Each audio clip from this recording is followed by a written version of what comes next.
Wherever you look in Ayurveda, health always comes back to digestion. The dhatus are built and nourished by digestion. Our food must be digested so well that all tissues are supplied and in the right order. As soon as nutrients are absorbed into the bloodstream, they first nourish rasa dhatu, the blood plasma. We often talk about blood as one thing, but your Ayurveda distinguishes between two tissues. Rasa dhatu, the white, translucent, nourishing fluid, together with the lymph, and rakta dhatu, the red blood cells. If you've been listening for a while, you might remember that a couple of weeks ago I introduced Agni, the digestive fire, and why it's so central in Ayurveda. This is where it really comes to life. Nourishment of all the dhatus is the job of Agni, the digestive fire. Each dhatu, each tissue has its own Agni. It nourishes that tissue and then passes the refined essence on to the next one. You can imagine how finely food needs to be broken down so that every tissue receives what it needs. Did you know that food you eat today takes about 35 days to reach Shukra dhatu, the reproductive tissue, the final dhatu? Each dhatu Agni takes roughly 5 days to transform nutrients and pass them on.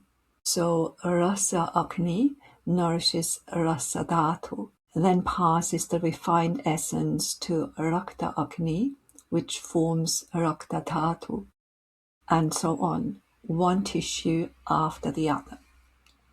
And when all tissues are fully nourished, what's left over after feeding Shukra dhatu becomes immunity. That's quite precious, right?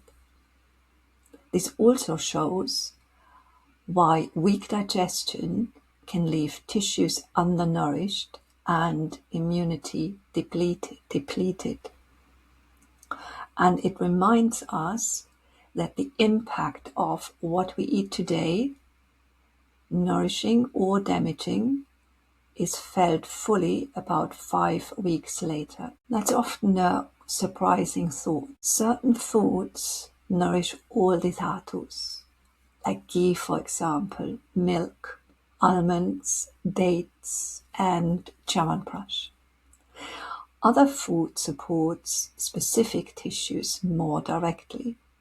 Let's walk through them, starting at the beginning. Rasa dhatu hydrates and nourishes the body. Its qualities are heavy, oily, and cool, similar to kapha dosha. To nourish a tissue, Ayurveda uses similar qualities. Sweet and salty taste support rasa dhatu. Foods like ghee, avocado, coconut oil, milk, and yogurt nourish the oily quality. Root vegetables, grains, meat, and nuts nourish heaviness. Juicy fruits, coconut water, seaweed, and salt maintain hydration. Dehydration depletes rasa dhatu. Herbs like licorice and shatavari are supportive with guidance. Rest, oil massages, walking in nature and in the moonlight are deeply nourishing here.